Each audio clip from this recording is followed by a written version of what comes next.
बिस्मिल्लाहिर्रहमानिर्रहीम, अस्सलाम वालेकुम। सुप्रीम कोर्ट ऑफ पाकिस्तान के फैसले के बाद एक बड़ी सियासी हलचल और लगता यह है कि मरियम नवाज ने अपने चचा शहबाज शरीफ की कुर्बानी देने का फैसला कर लिया है और बड़ी ईद से पहले छोटी ईद के ऊपर बड़ी कुर्बानी।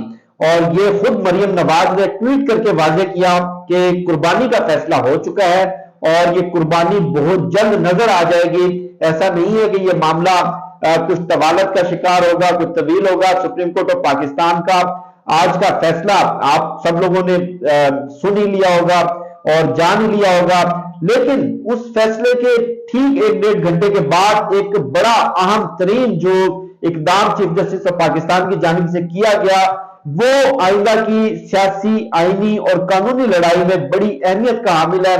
और मैं ये समझता हूं कि फैसला कौन होगा। आज 6 रुकनी बेंच का जो फैसला सामने आया, आपसे कुछ देर पहले शॉर्ट ऑर्डर आया है, वो शॉर्ट ऑर्डर आइंदा का जो सियासी मंजरनामा है और जो आईनी और कानूनी लड़ाई है, सुप्रीम कोर्ट की तकसीम है, इस हवाले से बेहद फैसला कुन साबित होगा। लेकिन उसके साथ साथ शहर इक्तदार में और रावलपिंडी में इमरजेंसी की या मार्शल लॉ की भी बात गश्त है। कल बिलावल भुट्टो ने भी धमकी दी कि मार्शल लॉ लग जाएगा या इमरजेंसी लग जाएगी। आज राना सनाउल्लाह ने भी इसी तरह की धमकी दी और कुछ नजरिया जरूरत का रोना पीटना नवाज शरीफ भी करते नजर आए। अब बहरहाल बात कर लेते हैं, ये सारा मामला आज खुद नोटिस से शुरू हुआ। आज खुद नोटिस के बाद 9 रुकनी बेंच बना। 9 रुकनी बेंच में से 2 जजेस के ऊपर एतराजात उठ गए। 2 जजेस ने आज खुद नोटिस लेने के अख्तियार पे सवालात उठा दिए। बेंच रिकॉन्स्टिट्यूट हुआ, 5 रुकनी बेंच बना।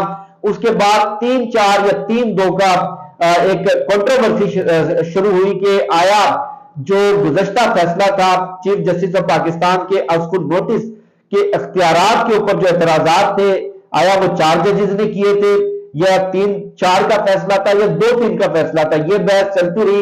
इस दौरान जस्टिस काजी फाइज ईसा ने कुछ ऐसे कंट्रोवर्शियल इकदाम किए, कुछ ऐसे फैसले लिए जो कि आप कह लें कि इस पूरी सियासी लड़ाई में मुस्लिम लीग नून और पीडीएम के लिए तुर्क के पत्ते थे। वो तुर्क के पत्ते वक्त से पहले शो कर दिए, वक्त से पहले खेल दिए। और काजी फाइज ईसा ने एक मामला उनके सामने जेर समाअत था, एक मामला उनके सामने पेंडिंग था कि आया हाफिज कुरान को मेडिकल कॉलेजेस के एडमिशन में 20 इजाफी नंबर दिए जा सकते हैं या नहीं। हाफिज कुरान के 20 नंबरों का मामला था। उन्होंने उस मामले में चीफ जस्टिस ऑफ पाकिस्तान के आज खुद नोटिस लेने के अख्तियार के खिलाफ फैसला जारी कर दिया कि चीफ जस्टिस ऑफ पाकिस्तान आज खुद नोटिस नहीं ले सकते, बल्कि सुप्रीम कोर्ट के सीनियर तरीन जो 3 जजेस हैं वो उनकी कमेटी मिलकर आज खुद नोटिस लेगी और जितने भी पेंडिंग केसेस हैं सुप्रीम कोर्ट ऑफ पाकिस्तान में उन पर कार्रवाई रोक दी जाए। जिसके बाद जब अगली समाअत शुरू हुई, अगली समाअत में चीफ जस्टिस ऑफ पाकिस्तान ने रजिस्ट्रार सुप्रीम कोर्ट के जरिए जस्टिस काजी फाइज ईसा का जो आज खुद नोटिस लेने के खिलाफ और बेंच की तश्कील के खिलाफ जो चीफ जस्टिस के इस्तेहकाक है, जो चीफ जस्टिस के जो अख्तियारात हैं वो मुअत्तल करने की जो कोशिश की गई थी, उसको सर्कुलर के जरिए खत्म कर दिया। और उसके बाद काबीना ने भी कुछ फैसले किए, काबीना ने भी कुछ कानून साजी की। वो कानून साजी सेनेट से भी पास हो चुकी है और सेनेट से पास होने के बाद अब जो बिल है वो सदर पाकिस्तान की टेबल पर है। कानून अभी तक बना नहीं, कानून अभी तक इन्फोर्स हुआ नहीं और जस्टिस काजी फाइज ईसा ने कानून की मौजूदगी, कानून के वजूद से पहले ही मुमकिन कानून के ऊपर फैसले करने शुरू कर दिए। आज काजी फाइज ईसा के इन फैसलों के खिलाफ, इन इख्तियारात के खिलाफ 6 रुकनी बेंच तश्कील दिया गया, जिसकी सरबराही जस्टिस एजाजुल एहसन कर रहे थे। और उस 6 रुकनी बेंच ने मुत्तफिका तौर पर काजी फाइज ईसा के फैसलों को कालअदम करार दे दिया, उन फैसलों को खत्म कर दिया। और उसके साथ साथ जो कल काबीना ने रजिस्ट्रार सुप्रीम कोर्ट को ट्रांसफर किया था काजी फाइज ईसा के लेटर के ऊपर और काजी फाइज ईसा के ऑर्डर के ऊपर, उसको भी उन्होंने सस्पेंड कर दिया है। और उसके साथ साथ आज के 6 रुकनी बेंच ने यह वाजे कर दिया, 6 रुकनी बेंच ने मुत्तफिका तौर पर फैसला सुना दिया कि आज खुद नोटिस लेने का अख्तियार सुप्रीम कोर्ट के रूल्स के मुताबिक सिर्फ और सिर्फ चीफ जस्टिस ऑफ पाकिस्तान के पास है। और उसके साथ साथ 6 रुकनी बेंच ने जुडिशियल ऑर्डर के जरिए जस्टिस काजी फाइज ईसा का आज खुद नोटिस और बेंचेस की तश्कील पर सवाल उठाने वाला हुक्मनामा भी वापस ले लिया। और रजिस्ट्रार सुप्रीम कोर्ट की तरफ से जारी करदा सर्कुलर को दुरुस्त करार दे दिया है। अब ये आपको याद होगा 1997 की तारीख, अगर नहीं याद तो मैं अपनी कम्युनिटी के ऊपर लिंक्स कुछ आर्टिकल्स के शेयर कर दूंगा, वो भी पढ़ सकते हैं। 97 में भी बिल्कुल यही कहानी दोहराई गई, बिल्कुल इसी तरह उसी कहानी का तसलसल चला आ रहा है कि सुप्रीम कोर्ट में तकसीम पैदा की गई, जजेस के अंदर फूट डलवाई गई, लड़ाई डलवाई गई और उसके बाद सुप्रीम कोर्ट के चीफ जस्टिस को फारग करके घर भेज दिया और अपनी मर्जी के जजेस लाकर बिठा दिए और अपनी मर्जी के फैसले लिए गए। इस मर्तबा फिर वही कहानी दोहराई जा रही है, लेकिन आज का ये जो 6 रुकनी बेंच का ऑर्डर है, इसने जो पीडीएम की तमाम तर चालें, पीडीएम की तमाम तर साजिशें, तमाम तर मकारियां, इनको बिल्कुल आप कहने के बेअसर करके रख दिया है। अब इनके पास तो बहुत ज्यादा ऑप्शंस मौजूद नहीं है। ऑप्शन सिर्फ और सिर्फ एक ही है कि आज का हुक्मनामा वाज़ेह है कि 10 अप्रैल तक फंड्स भी जारी करेगी वफाकी हुकूमत, सिक्योरिटी भी जारी करेगी। सिक्योरिटी का जो पूरा मैकेनिज्म है, सिक्योरिटी का जो पूरा प्लान है, वो पंजाब की निगरान हुकूमत से भी तलब कर लिया गया है। लेकिन जैसे ही फैसला आया, काबीना के इजलास में सुप्रीम कोर्ट के ऊपर चढ़ाई कर दी गई, सुप्रीम कोर्ट के खिलाफ, सुप्रीम कोर्ट के चीफ जस्टिस के खिलाफ जो एक मुनज़्ज़म मुहिम शुरू की गई है और ये वाज़ेह कर दिया कि काबीना चूंकि इस फैसले को मुस्तरद कर चुकी है, लिहाजा हम इस फैसले पर अमल दरामद नहीं करते। मरियम नवाज ने कुछ ट्वीट्स किए हैं जिनसे ये पूरा मामला, पूरा मंजरनामा वाज़ेह हो जाता है। फैसले के फौरी बाद जो ट्वीट आया वो ये था कि आज का फैसला इस साजिश का आखिरी वार है जिसका आगाज आइन को रीराइट करके पंजाब हुकूमत प्लेट में रखकर बेंच के लाडले इमरान को पेश की गई कि लो बेटा तोड़ दो ताकि हम जैसे सहूलतकारों की मौजूदगी और निगरानी में तुम्हें दोबारा सिलेक्ट किया जाए। ये मरियम नवाज ने चीफ जस्टिस ऑफ पाकिस्तान के खिलाफ ट्वीट किया और अब से कुछ देर पहले एक और ट्वीट, इसी ट्वीट के ऊपर अजमल जामी साहब ने इनको मेंशन किया कि फैसला मुस्तरद करने से तौहीन अदालत की जानिब दानस्ता दाया जा रहा है, नतीजे में नया बयानिया तो शायद मिल जाए मगर डिस्क्वालिफिकेशन भी हो सकती है। जिसके जवाब में मरियम नवाज का यह कहना था कि तो हो जाए डिस्क्वालिफिकेशन, पहले भी हक बात कहने की पदाश में डिस्क्वालिफिकेशन भुगती है, अब भी भुगत लेंगे। याद रहे कि कामा जैसे मजाक पर नवाज शरीफ की डिस्क्वालिफिकेशन आज भी बरकरार है। आपको शायद काले डब्बों में मुंह छुपाकर घूमने वाले बुजदिलों को देखने की आदत हो गई है। अब आप इससे अंदाजा लगाएं कि ये जानबूझकर तसादुम की जानिब जाया जा रहा है, जानबूझकर सियासी शहीद बनने की कोशिश की जा रही है, लेकिन ऑप्शंस कोई बहुत ज्यादा नहीं है। कल जो पीडीएम का इजलास हुआ, सरबराही इजलास, काबीना के इजलास से पहले उस इजलास में एमक्यूएम ने शिरकत नहीं की और एमक्यूएम का मैं आपको पहले भी बता चुका हूं कि इमरान खान साहब ने परवेज इलाही को यह टास्क दिया है, राब्ते बहाल हो चुके हैं और आज के इजलास में जिसमें सुप्रीम कोर्ट के फैसले की मजम्मत की गई, इसको मुस्तरद किया गया। इस इजलास के फैसलों के खिलाफ भी एमक्यूएम ने अपने तहफुजात का इजहार किया है। उसके साथ साथ बलोचिस्तान अवामी पार्टी भी ऑन बोर्ड है और जो कोशिशें की जा रही है कि किसी तरह से सियासी शहीद बना जाए, किसी तरह से सुप्रीम कोर्ट के अहकामात पर अमल दरामद को रोका जाए और रोकने के नतीजे में जो तौहीन अदालत है, तौहीन अदालत से बचने के लिए जो इनके पास आखिरी तुर्क का पत्ता था, आखिरी जो कार्ड था, वो काजी फाइज साहब वो ऑलरेडी खेल चुके हैं, जिसको डिफ्यूज कर दिया बड़ी खूबसूरती के साथ चीफ जस्टिस ऑफ पाकिस्तान ने। होना तो यह चाहिए था कि चीफ जस्टिस ऑफ पाकिस्तान खुद इस बेंच की सरबराही करते और काजी फाइज के खिलाफ कोई बड़ा सख्त किस्म का कोई इस तरह की जजमेंट या मुआद वो प्रोड्यूस करते, वो सामने रखते, ताकि मुस्तकबिल के अंदर उनका जो करेक्टर है, उनका जो एक्ट है, ओवरऑल जो उनका रवैया है बहैसियत सुप्रीम कोर्ट के सीनियर तरीन जज के, उसके ऊपर कुछ आईनी सवालात तो ऑलरेडी उठते हैं। लेकिन आज का जो 6 रुकनी बेंच का फैसला सामने आया, अभी तक तफसीली फैसला तो सामने नहीं आ सका।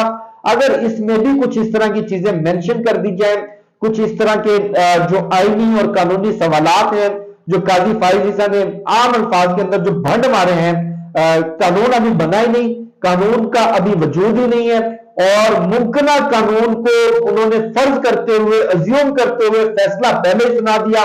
सुप्रीम कोर्ट के रूल्स वाजे हैं, उन रूल्स को वायलेट करते हुए उन्होंने सुप्रीम कोर्ट के रजिस्ट्रार को ट्रांसफर करवाने के लिए लेटर लिख दिया। तो ये जो मिसकंडक्ट है उनका, इसके ऊपर बड़े सीरियस किस्म के सवालात भी उठते हैं, बड़े सीरियस किस्म के उनको नताइज भी भुगतना पड़ सकते हैं। लेकिन बहरहाल चीफ जस्टिस उमर अता बंदियाल ने बड़ेपन का मुजाहरा किया और ये जो मूव थी ये ऑलरेडी डिफ्यूज हो चुकी है। अब जो फैसला है 10 अप्रैल तक ये फंड्स इशू करने हैं, सिक्योरिटी इशू करनी है। अगर 10 अप्रैल तक नहीं हुआ तो 11 अप्रैल को शहबाज शरीफ को जाती हैसियत में सुप्रीम कोर्ट ऑफ पाकिस्तान के सामने तलब कर लिया जाएगा और जो तौहीन अदालत की कार्रवाई होती है, सुप्रीम कोर्ट के अहकामात पर अमल दरामद में रुकावट डालने वालों के खिलाफ, वो सुप्रीम कोर्ट ऑफ पाकिस्तान का अपना इस्तेहकाक है कि वो चाहें तो आधे घंटे में फैसला दे दे, चाहे तो 3-4 रोज में केस का फैसला सुना दे। लेकिन ये याद रखिएगा कि यूसुफ रजा गिलानी को 30 second supreme court of Pakistan में कमरा अदालत में खड़े होने की सजा मिली थी, 30 सेकंड की उनको जेल हुई थी और उसके बाद उनको डिस्क्वालिफिकेशन 5 साल की फेस करना पड़ी थी। ये बहरहाल आप देखें कि दोनों तरफ आगे कुआं है पीछे खाई है। इंतखाबात में जाते हैं तो भी फारग होते हैं, अगर इंतखाबात में नहीं जाते तो डिस्क्वालीफाई होकर आपके पास एक सियासी बयानिया भी आ जाएगा। आप जो 45% दिमागी ग्रोथ वाले जो पटवारी हैं उनके सामने कोई रोना पीटना भी मचा देंगे कि देखें जी हमें तो चलने नहीं दिया गया, देखें जी हमें तो पहले बड़े भाई को डिस्क्वालीफाई किया, उसके बाद छोटे भाई को डिस्क्वालीफाई कर दिया, उसके बाद भतीजी को भी डिस्क्वालीफाई कर दिया। इसका जो अल्टीमेट फायदा है वो मरियम नवाज उठाएगी क्योंकि वो तो अपनी सजा भी मुअत्तल करवा चुकी हैं, वो तो अपनी डिस्क्वालिफिकेशन भी सस्पेंड करवा चुकी है और शहबाज शरीफ की गेम, उनका सियासी मुस्तकबिल वैसे ही खत्म है। एक और जो अहम नुकता इस वक्त शहर इक़्तिदार में रावलपिंडी में जेरे गर्दिश है कि क्या मार्शल लॉ लग सकता है, क्या कोई इमरजेंसी लगाई जा सकती है। तो इस हवाले से मैं आपको बता दूं कि मार्शल लॉ लगने वाला या मार्शल लॉ लगाने वाला दौर अब नहीं रहा।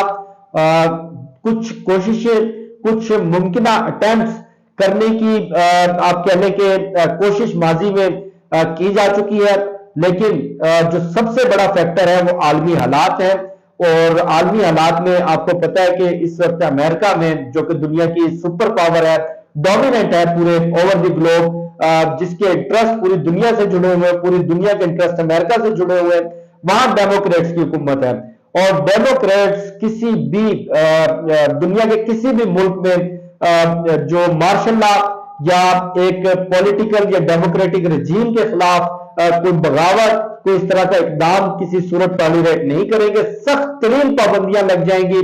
ऑलरेडी हमारे माशी हालात ऐसे हैं कि सांस लेने की भी स्पेस नहीं है और सही मानों के अंदर रोटी खाने के पैसे भी हमारे पास नहीं है।